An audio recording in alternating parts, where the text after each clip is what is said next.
Welcome to the art and science of trading as a business. First, I want to talk to you specifically about the program itself and what it hopes to achieve and what the objective of the program is. The objective of the program for the first part is the Money Every Month program is to generate just what it says, money every month.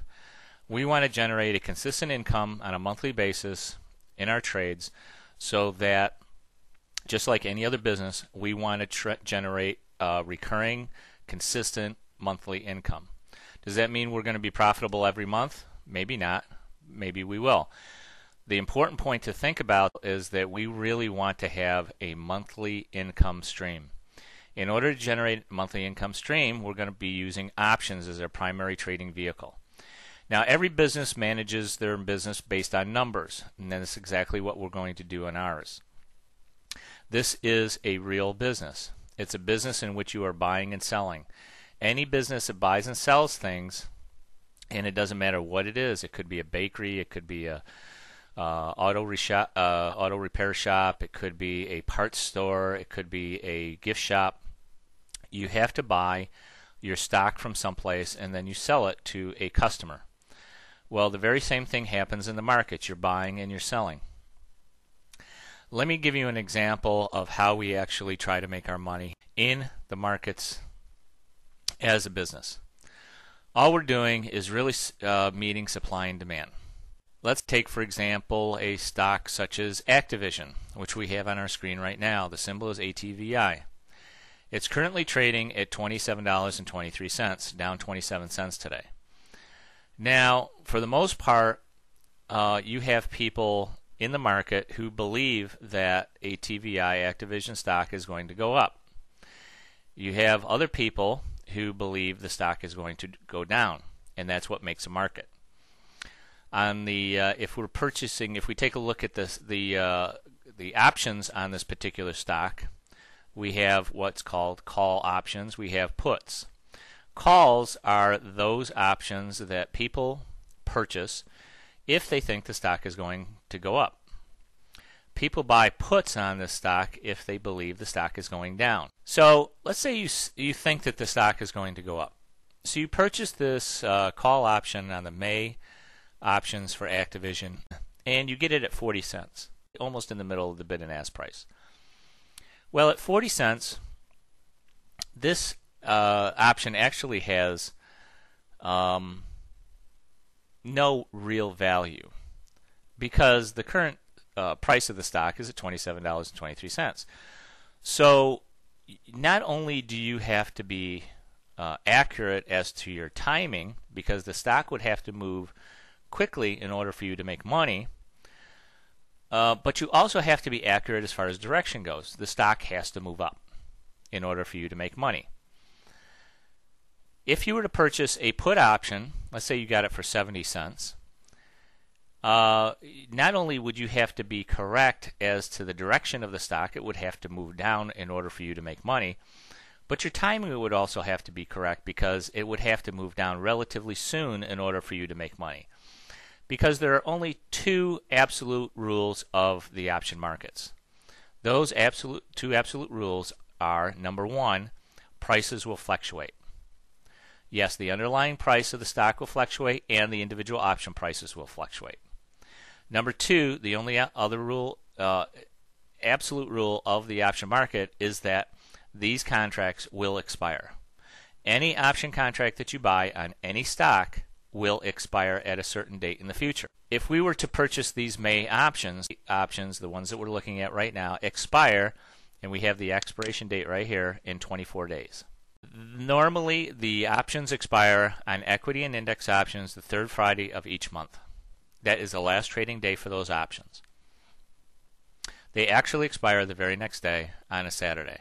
You can also pick the expiration dates that you're interested in purchasing. So, for example, if you thought there was an imminent move in Activision, you could purchase this option for 40 cents today at $27.50, and if the stock did move up beyond the $27.50, you would actually start making money.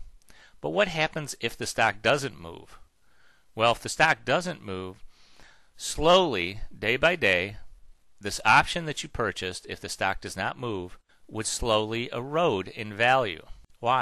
Well, the reason is that you have the right as a call buyer to purchase the stock at the strike price that you purchased, in this case $27.50, at any time before the third Friday of May. As we get closer to the third Friday of May, the chances of that stock moving up beyond this strike price of $27.50, above the price of $27.50, becomes less and less certain. And because of that, the option has less value to it. So, I mean, if you take a look at an option like this over time, let's say that the stock doesn't really move. If over time, like a week from now, maybe this option will be selling for 20-cent bid, 35-cent ask. A week after that, it's 15 cents and 20 cents, or 25 cents. The week after that, maybe it's 5 cents and 10 cents. So eventually, the option that you purchased at 40 cents with great hope that the stock was going to move up is now only worth about 10 cents. You've lost 30 cents on the trade.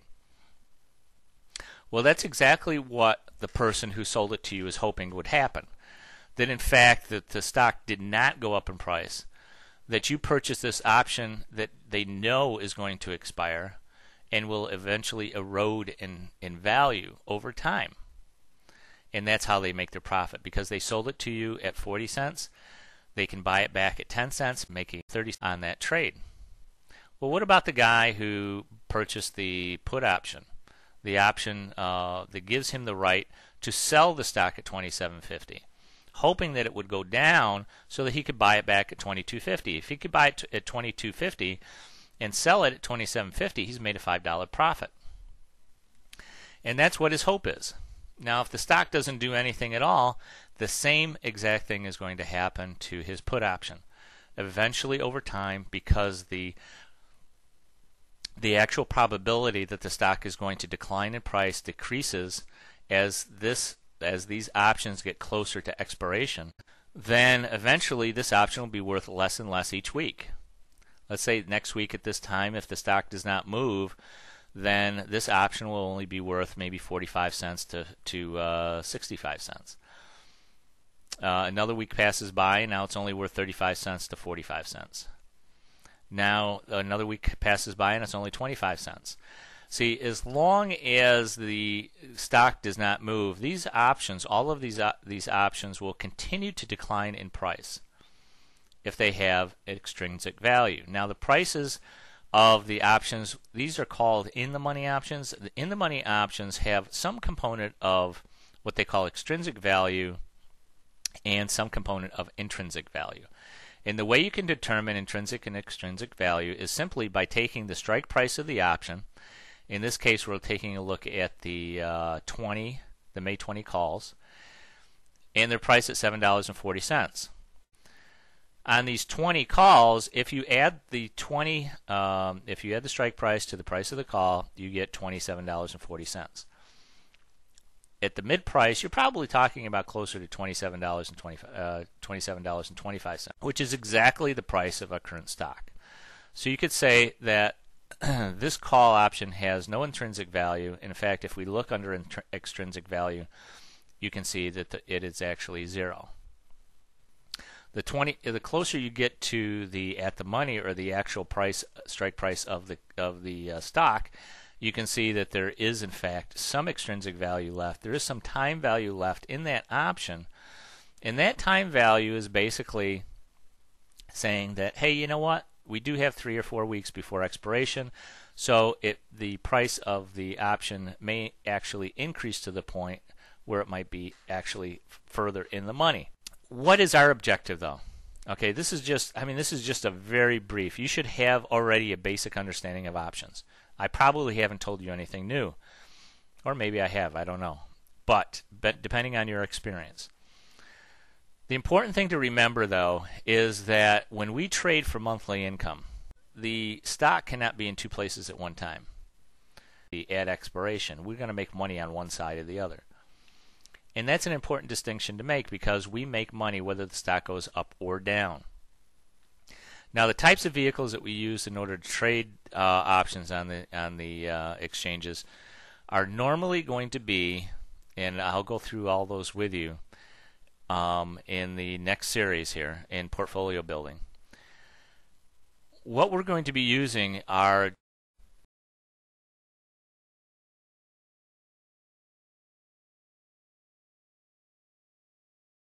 adjustments.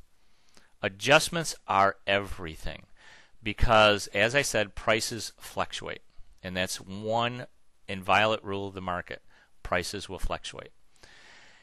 We don't care if they go up or down, but they do fluctuate. There's a couple rules of the option markets, and that is that the two I've already told you. The third one is don't lose money.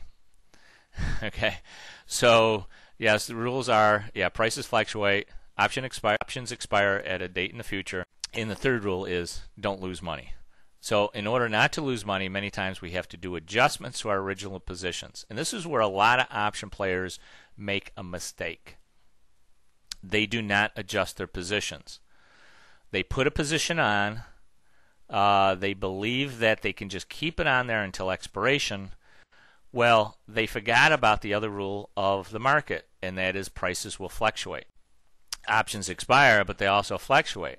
So if you get into a position, and a lot of option players do this, they just put positions on and they forget about them, and they don't even look at them until they have a loss. And then it's too late to do any type of adjustment to that position because they're already too far gone. Our goal is to monitor your positions, put these positions on, and then we will show you exactly what you need to do in order to adjust the positions, and that's where the majority of the real profits come in this business. Because, what happens to a business when it's not making money all of a sudden? Well, just like this, if we're not making money, then we have to take a look at the source of the problem and adjust our strategy in order to take advantage of new market conditions. And that's exactly what any business has to do. Any business who is not in a profitable position has to take a look at their business model, and exactly what we do in our business of trading. And that's why it really is a business, because we manage by numbers. And that's what all good big businesses do. They manage by numbers. So now this is an aggregate position of our demonstration account for the purpose of these videos. You will see this throughout all the videos that we're creating on this strategy. We start out in a cash position, but I also want to show you what the profit potential of having more contracts. Eventually, as you get experience in this type of trading as a business, you're going to be able to have a great deal of confidence in your ability to adjust trades over time. I suggest that you begin with paper trading. Now, the Thinkorswim platform has a paper trading account that you can set up for free. It looks identical to this.